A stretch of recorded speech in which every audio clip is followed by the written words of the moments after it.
Hello everyone, I am Anand, law teacher from Global Teachers Academy, and I will be giving you an overview of Unit C of UGC NET examination for law subject. And this topic is about public international law and international humanitarian law. It is one of the highly important subjects जो हमारे को net में जिसके लिए हमें prepare करना है. It is supposed to be very important और यहाँ से काफ़ी क्वेश्चंस पूछे जाते हैं. एंड जो आज मैं आपको ये ओवरव्यू दे रहा हूँ, सबसे पहले इम्पोर्टेंट भी मैं आपको ये बताया जाता हूँ इस सब्जेक्ट से related the concept of international law. अब हम इस टॉपिक को देखते हैं, international law. This word international law word से ही आपको समझना आएगा. International that means it is pertaining between two nations, two different nation. So आप ये समझ लीजिए इंटरनेशनल लॉ वो लॉ होता है. It is a law that governs the relations between the nations, और द रिलेशन बिटवीन टू और more states is known as the international law. And the law that governs in general throughout the world the relation between other countries. It is between two or more nations. ये universally applicable होता है international law. अब international law की जो मैंने आपको definition दी है, इसमें आपको इम्पोर्टेंटली एक और चीज़ बतानी है दैट इसको काफ़ी वे से डिफाइन किया गया था. बहुत सारी डेफिनेशन इसकी मिली थी. सबसे पहले इसमें ये इम्पोर्टेंस है दैट आप देखिए इस सब्जेक्ट को, इंटरनेशनल लॉ का जो टॉपिक है, इस इंटरनेशनल लॉ में डेफिनेशन जो दी गई थी, जैसे एक डेफिनेशन आई थी बाय ओपेनहाइमर. ये कुछ इंपॉर्टेंट डेफिनेशंस है, ये एग्जाम पॉइंट ऑफ क्वेश्चन आपको भी एक्सप्लेन कर रहा हूँ. These are suppose to be very important और इनसे क्वेश्चन पूछे जाते हैं. ओपेनहाइमर जो थे, इन्होंने कहा था व्हाट इज इंटरनेशनल लॉ.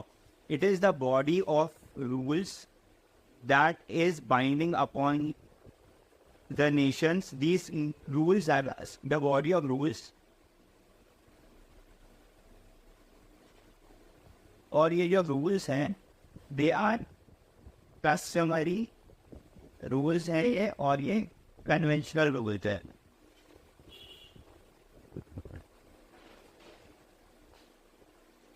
ये body of rules जो है, these are either customary, these are both customary laws or rules,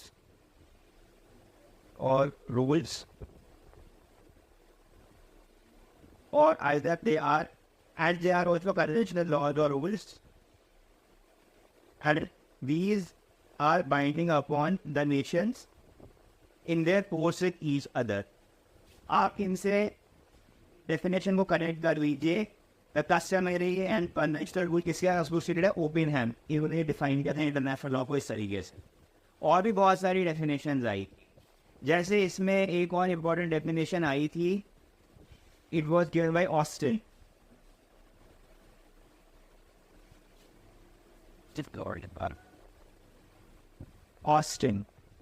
Austin जो थे, उन्होंने कहा था it is international law is nothing but it is a set of positive international morality.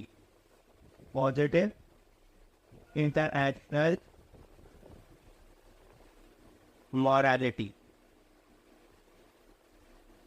And this positive international morality, आप समझ लीजिए कि international law, जैसे मैंने कहा था, it is applicable through out the world between two और मोर nation. Universal एक हिसाब से आप समझ लीजिए. अब इसमें इंटरनेशनल मॉरलिटी आप कनेक्ट कीजिए. मॉरलिटी करिए ऑस्टिन ने, लेकिन मॉरलिटी क्या होती है? वो भी यूनिवर्सली एप्लीकेबल है और हर जगह अप्लाई होती है, हर किसी इंडिविजुअल के ऊपर. वैसे ही आप नेशंस के पॉइंट ऑफ व्यू से देख लीजिए, दैट नेशंस पे भी ये पॉजिटिव इंटरनेशनल मॉरलिटी एप्लीकेबल है. And he defined this international law to be a set of rules that are basically positive international morality, and these are accepted by the nations by their own consent. मतलब कि ये सब Nations ही accept करते हैं अपनी wish से, अपनी मर्जी से, उनको कोई फोर्स नहीं करता है. सो these are all accepted by the nations,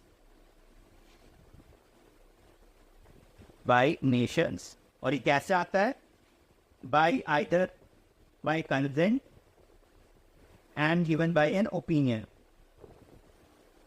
कि अगर आपको नेशन को कहीं से पता चल रहा है, जैसे ट्रीटीज हो रही है, कन्वेंशन हो रहे हैं, दैट ये इम्पोर्टेंट एस्पेक्ट है या आपको डोमेस्टिक लॉ में इनकॉर्पोरेट करना है, तो वो उसको एक्सेप्ट करता है as a part of the international law. So this definition of international law was given by Austin. That is the audit international morality, and this is accepted by the nations, by their consent and their opinion, or by and even by the opinion.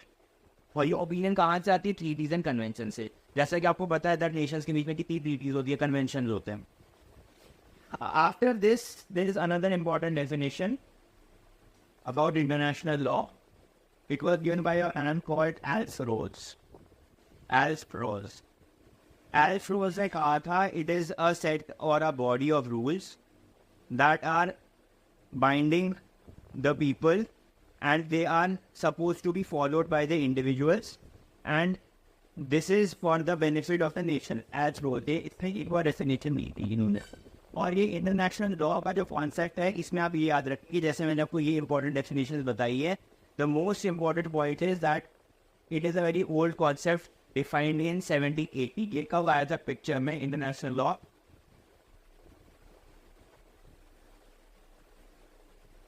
1780 में. और इतना पुराना है ये concept.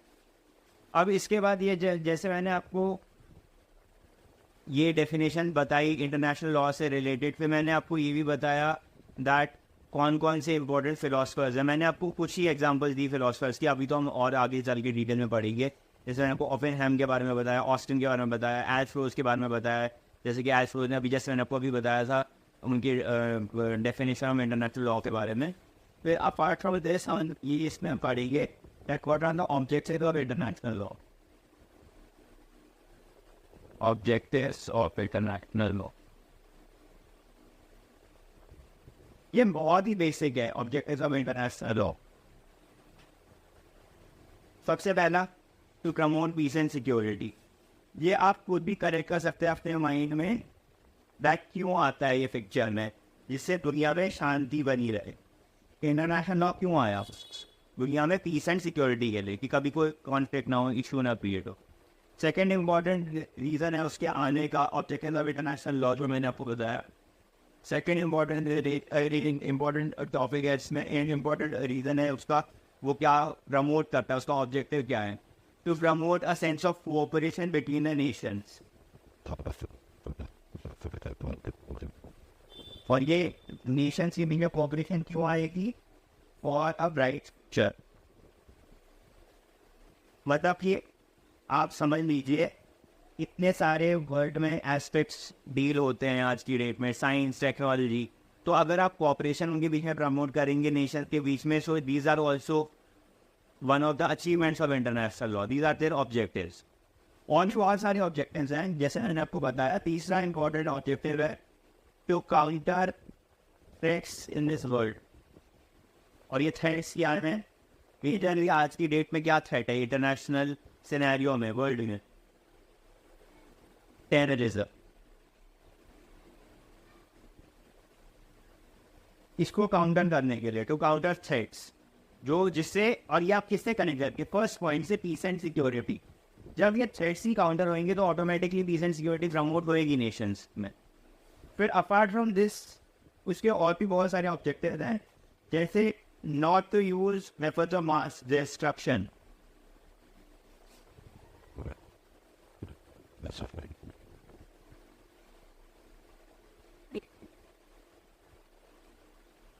ये भी एक achievement है इंटरनेशनल लॉ में. ये भी किससे कनेक्टेड है? पीस एंड सिक्योरिटी से. आप पीस एंड सिक्योरिटी को जो ब्रॉड पर्सपेक्टिव मैंने आपको सबसे पहले पॉइंट में बताया था, इसे कोरिलेट कीजिए. इसके दो इंपॉर्टेंट एस्पेक्ट्स है to counter the threat that is terrorism and not use weapons of mass destruction. ये कनेक्टेड है फर्स्ट पॉइंट से.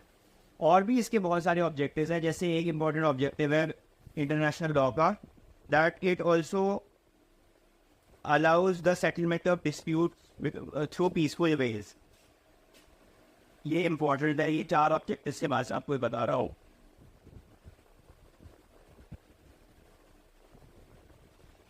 Settlement of disputes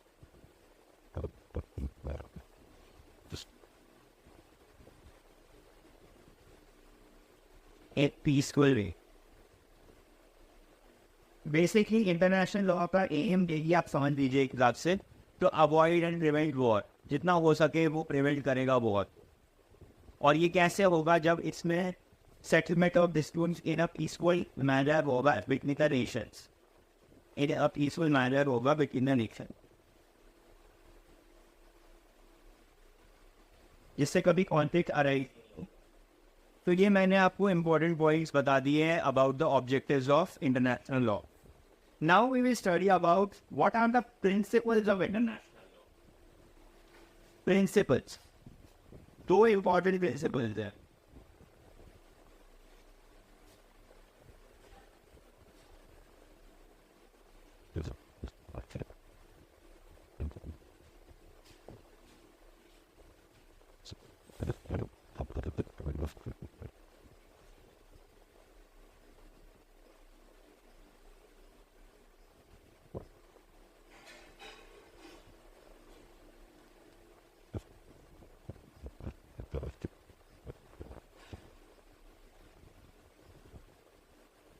just gentium and jus एट जेनेटिस। जस्ट जेंटियम जो है, इट इज, ये आप याद रखिए, it is a very old concept, and just gentium means it is not a part of any law or any statute, but it is only related to the relations between the nations. And just intergenetis, इसका है just intergenetis is the right word for it. The second important principle was just intergenetis. And this is pertaining to treaties and conventions or agreements between the nations. This is a very general phrase, and it is not at all related to any law. It is only the relations between the nations. It is not a part of any statute. Not part of a statute. So ये important concepts है, जब ये principles of international law है, इससे आ सकता है आपसे question पूछा जा सकता है, so you should know this. Just gentium and just intergenetis. After studying these principles of international law, अब हम इसमें देखते हैं that about the evolution of international law. ये बहुत important topic है, evolution of international law. This concept has been evolving since ages, and इसको बहुत ज़्यादा धक्का लगा evolve होने में since 18th and 19th century. And इसमें बहुत सारे वर्ल्ड में ऐसे इवेंट्स हुए जिनकी वजह से इंटरनेशनल लॉ बहुत ज़्यादा ग्रो हुआ, प्रमोट हुआ। सबसे पहले इंपॉर्टेंट एस्पेक्ट मैं आपको बताऊंगा इसमें वियना कॉन्फ्रेंस के बारे में। जो वियना कॉन्फ्रेंस है, ये मैं आपको कुछ एग्जांपल्स दे रहा हूँ जिसकी वजह से इंटरनेशनल लॉ आपका जो है ये इवॉल्व हुआ था। Evolution of international law.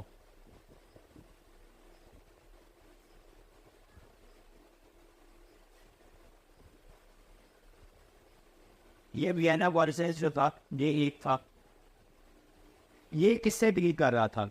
It was basically dealing about the issues related, and it was basically just try to correlate it with Vienna. कहाँ पे ऐसे बता रहा हूँ, वियना है ऑस्ट्रिया में, ऑस्ट्रिया की राजधानी। तो ये आप समझ लो यूरोप का कॉन्फ्रेंस है।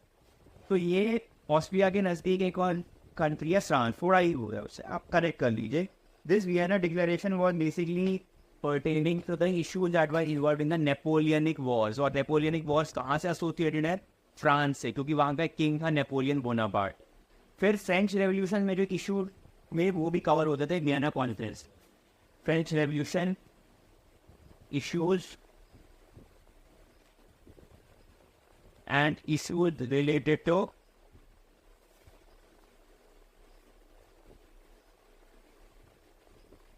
नेपोलियनिक वॉर्स, ये इनसे डील करता था वियना कॉन्फ्रेंस।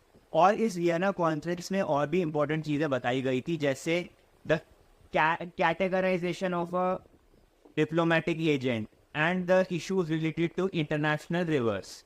इंटरनेशनल रिवर्स जो दो नेशन के बीच में पास होते हैं।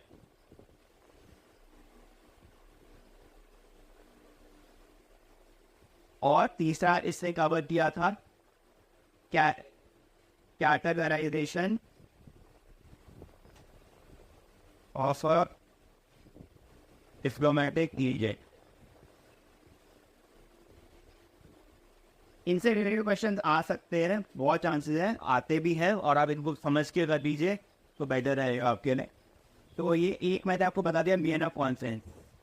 Now apart from Vienna conference there was another important reason for the promotion of international law, that was the Paris declaration. अब मैं आपको पेरिस डिक्लेरेशन के बारे में बता रहा हूँ, आके समझ लीजिए। पेरिस डिक्लेरेशन जो है it is on connected to naval warfare. It was related to issues of maritime law. Sea ocean related maritime law जो है and naval warfare उससे डील करता होगा ये। अभी हम इसके बारे में डिटेल में जब पढ़ेंगे तो आपको मैं एक्सप्लेन करूँगा सब कुछ। ये मैं आपको राफी बता रहा हूँ कि इसके साथ डील करता था पेरिस डिक्लेरेशन। एंड ये प्रमोट हुआ था स्टार्टिंग में 55 नेशंस मिले थे, तब जाकर ये इस बारे में बात हुई। Apart from this Paris declaration highly important, जहाँ से क्वेश्चन बहुत ज़्यादा पूछते हैं, वो है जेनीवा कन्वेंशंस। जेनीवा कन्वेंशन जो है, जेनीवा कन्वेंशन जो आई थी, ये आई थी सबसे पहले इनका जो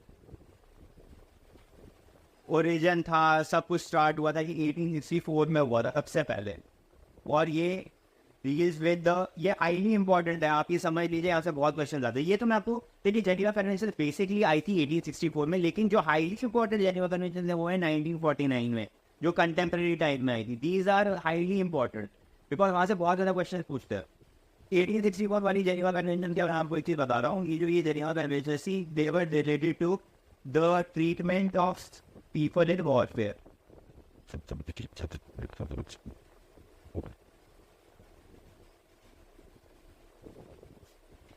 इसमें बहुत सारी अमेंडमेंट्स आती गई। फाइनली जेनीवा कन्वेंशन जो 1949 की थी वो मोस्ट इम्पोर्टेंट मानी जाती है, और यहाँ से ये कंटेम्प्रेरी वर्ल्ड में बहुत ज़्यादा इम्पोर्टेंट है। ये 1949 में आई थी कंटेम्प्रेरी वर्ल्ड इम्पोर्टेंट। लेकिन इनसे पहले एक और इम्पोर्टेंट एस्पेक्ट कवर हुआ था, जो कि हम देखेंगे एवोल्यूशन ऑफ इंटरनेशनल लॉ में जिसने सहयोग प्रदान किया था, वो था लीग ऑफ नेशंस। और लीग ऑफ नेशंस जो था वो आया था immediately as the first world war got over. And तो लीग ऑफ नेशंस था, इसका एक लक्ष्य था that there should be no warfare and settlement of dispute through peaceful ways like arbitration, conciliation.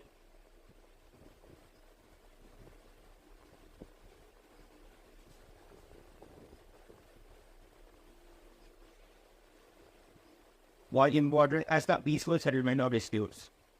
Peaceful settlement of disputes between nations.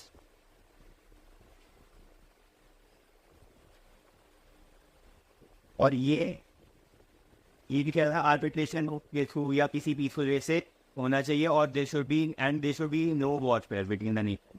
ये आया था 1919 में, 1990 में। और वर्ल्ड वॉर कब खत्म हुई थी? 1918। 14 से 18 तक वर्ल्ड वॉर 1 चली थी, फिर 1990 में आया था लीग ऑफ नेशंस।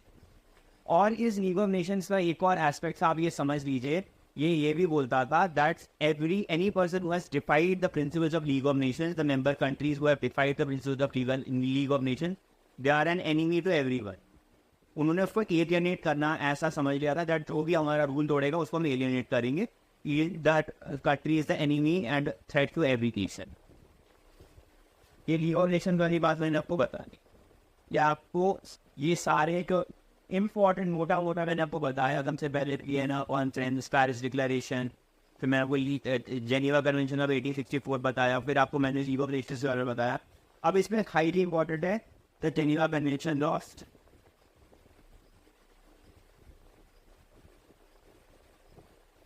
1949।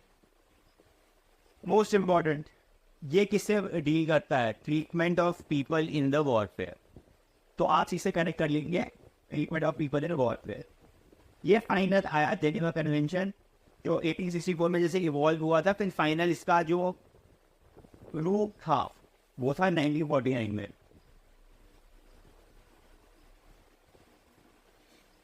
ये आप याद रखेंगे, इसमें there are 4 Geneva Conventions, 4 conventions, 2 protocols. ये इसी का ही पार्ट है, Geneva Convention of 1949. 2 protocols and also an additional protocol, 1 additional protocol. और ये एडिशनल प्रोटोकॉल जो आया था ये बहुत लेटेस्ट आया था, ये आया था आपका 2005 है.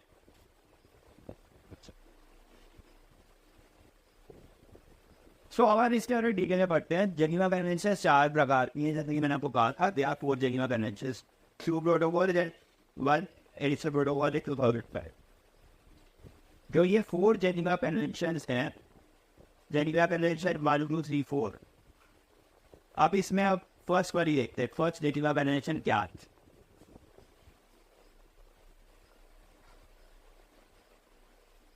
Treatment of any victim soldier और any soldier who is injured, उसको क्या ट्रीटमेंट मिलना चाहिए. So it is particular who are at conflict, who are participating actively in the conflict. So you connect it with first Geneva Convention pertains to armed combatants.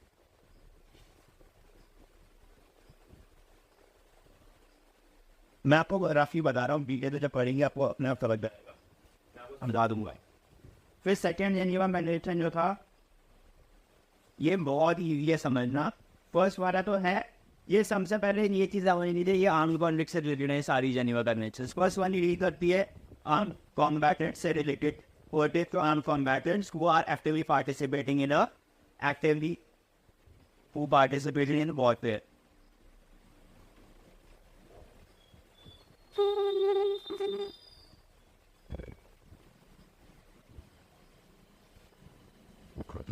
फिर उसके बाद second Geneva convention जो है ये deal करता है pertains to armed combatants who are injured and who are actively participating in warfare but in sea. समझ लो जो नेवी पर्सनल है उनसे डील करता है सेकेंड जेनेवा कन्वेंशन. ये लैंड के साथ डील करता है, ये सी के साथ डील करता है. फर्स्ट सेकेंड कवर हो गया. थर्ड जेनेवा कन्वेंशन जो है ये डील करता है अब देखो, जब कॉन्फ्लिक्ट होता है हमेशा आपको पता है कौन लोग इन्वॉल्व होते हैं, या ये समझ लो आप 3 लोग इन्वॉल्व होते हैं. एक होता है कॉम्बैटेंट्स जो लड़ाई में होते हैं, सेकंड इंपॉर्टेंट लोग होते हैं प्रिजनर्स ऑफ वॉर, जब वॉर खत्म हो जाती है जिसने सरेंडर किया है उनका क्या ट्रीटमेंट है, और थर्ड होता है non combatants who are the civilian. ये 3 लोग इन्वॉल्व होते हैं वॉरफेयर में और इन्हीं के साथ जेनेवा कन्वेंशन डील कर रहा है. फर्स्ट सेकंड का मैंने आपको पता है जो एक्टिवली पार्टिसिपेट करते हैं वॉरफेयर में. फर्स्ट वाले हैं जो नॉर्मल वॉरफेयर में पार्टिसिपेट करते हैं, एक्टिवली इन्वॉल्व है. अगर वो इंजर्ड है उनको क्या ट्रीटमेंट मिल रहा है बाय द हॉस्टाइल कंट्री, वो उससे डील करता है. सेकंड वाला भी यही डील करता है, लेकिन इसमें ये स्पेसिफिकेशन है second Geneva convention deals with peace combatants who are involved in sea, जो नेवल वॉरफेयर में. थर्ड जेनेवा कन्वेंशन जो है, थर्ड जेनेवा कन्वेंशन ये डील करता है विद प्रिजनर्स ऑफ वॉर, इनको क्या ट्रीटमेंट मिलता है. क्योंकि आपको पता ही होगा, मैं वैसे बता रहा हूँ एक और चीज़ to add to your knowledge. First और सेकेंड वर्ल्ड वॉर में बहुत ज़्यादा एट्रॉसिटीज़ हुई थी प्रिजनर्स ऑफ वॉर के साथ में, और वैसे भी कॉम्बैटेंट्स के साथ में बहुत ज़्यादा. तो ये सब किसने कवर करता है जेनेवा कन्वेंशन, जिससे एक लेसन जो वर्ल्ड को मिला था फर्स्ट सेकेंड वर्ल्ड वॉर से, वो गलतियाँ दोबारा ना हो कभी भी. क्योंकि आप देख लीजिए सेकेंड वर्ल्ड वॉर में जिल्स की कितनी बुरी हालत हो गई थी due to Adolf Hitler and Nazi regime. उनको कैसे मर्डर किया गया था, हॉलोकॉस्ट हुआ था उनका. मैंने आपको एक एग्जांपल दी थी, ऐसे न्यूमरस एग्जांपल्स है, बहुत सारी वायलेशन हुई थी. तो इन्हीं को कंसिडर करके ये जेनेवा कन्वेंशन इन गलतियों को रिपीट नहीं करने देती है. तो these are dealing with the prisoners of war and the fourth Geneva convention is dealing with the civilians who are not participating in war. People not participating in war who are civilians. बहुत बार इनके साथ conflict के दौरान क्या treatment हो रहा है किसी नेशन की पॉपुलेशन के साथ में जो वॉरफेयर में इन्वॉल्व नहीं है, उनके साथ क्या ट्रीटमेंट हो रहा है, वो 4 जेनेवा कन्वेंशन हमको बताता है. तो दिस इज ऑल क्लियर. ये 4 जेनेवा कन्वेंशन मैंने आपको बता दी.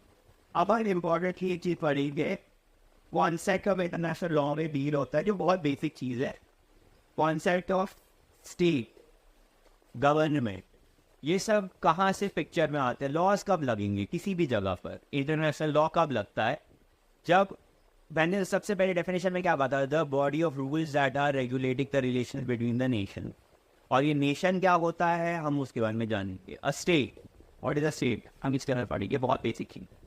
State is any part of land which has got sovereignty.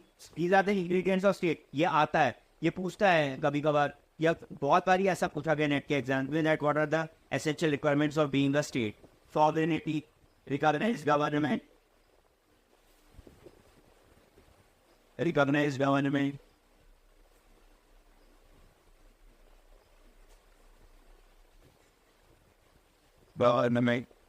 फिर इसमें होता है पॉपुलेशन होनी चाहिए, अच्छी बात है पॉपुलेशन.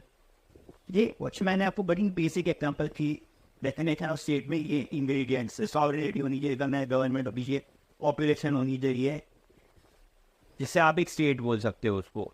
अब आप हमारे देश को ही देख लीजिए, भारत को.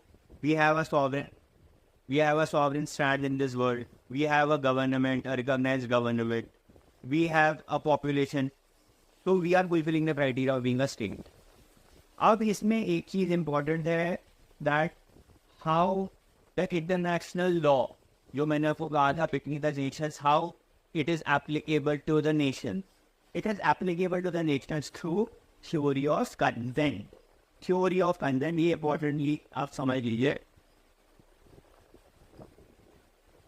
This is basically the consent that the nation gives, that it has accepted the international law and it wants to make it the part of its domestic law. मतलब कि इंटरनेशनल लॉ में जैसे कहीं पर कोई रिकॉग्नाइज प्रिंसिपल है, मैं आपको ये समझाने के लिए कह रहा हूँ दैट, जैसे मैं आपको बता रहा हूँ दैट मैं आपको रफली बता, जैसे प्रिजनर्स ऑफ वॉर के साथ ह्यूमन ट्रीटमेंट होना चाहिए, तो वो अपनी कंट्री में, मैं आपको रफली एग्जाम्पल दे रहा हूँ, तो ये कंट्री के नेशनल लॉ में उसमें एक्सेप्ट कर लिया इस इंटरनेशनल लॉ के प्रिंसिपल को through its consent, and they are applying it, and this is the story of and story of recognition कहते हैं. तो basically story of recognition, this story of recognition is, it's not basically that आपको वो force कर रहा है. Theory of recognition आप ये समझिए, थ्योरी ऑफ रिकॉग्निशन आती ही आती है, ये बहुत इंपॉर्टेंट है. It is only due to the consent of the nation, according to which the consent provides that उस नेशन ने एक्सेप्ट किया इंटरनेशनल लॉ के किसी प्रिंसिपल को अपने डोमेस्टिक लॉ में, और वो उसको अप्लाई करना चाहता है. दिस का थ्योरी ऑफ रिकॉग्निशन. मैंने आपको इसमें पहले थ्योरी ऑफ कंसेंट लिखा था, आपका काम ईजी करने के लिए, आपको समझाने के लिए, क्योंकि अपनी मर्जी से होता है, ये कोई थोप नहीं रहा. और ये थ्योरी ऑफ रिकॉग्निशन इसको कहते हैं. This is the main theory. ठीक है. तो अब मैंने आपको ये सारे कॉन्सेप्ट बता दिए हैं स्टेट के बारे में. फिर उसके बाद पहले मैंने आपको बताया था definitions of international law, how it got evolve, ये सब मैंने आपको बताया. प्रिंसिपल्स के बारे में बताया मैंने. फिर इसके बाद हम एक और चीज़ पढ़ेंगे अभी, जिसको कहते हैं that in a state and between nations there are many aspects that are covered. ये इंपॉर्टेंटली पूछा जाता है, who is an asylum seeker. Asylum seeker जो होता है, असाइलम का क्या मतलब होता है हम हिंदी में समझ लीजिए, जो शरणार्थी होता है, जो शरण में आता है किसी. और ये क्यों आता है शरण में? क्योंकि उसको अपनी पेरेंट कंट्री में एक थ्रेट है, फियर है. तो असाइलम सीकर कौन है?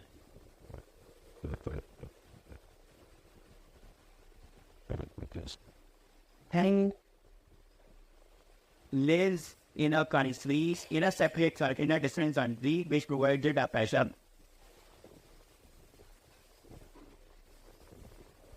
Providing the person an asylum.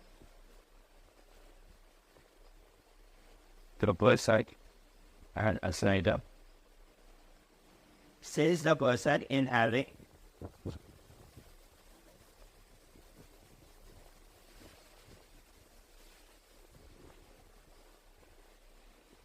fear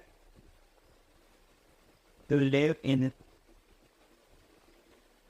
his or her parent country.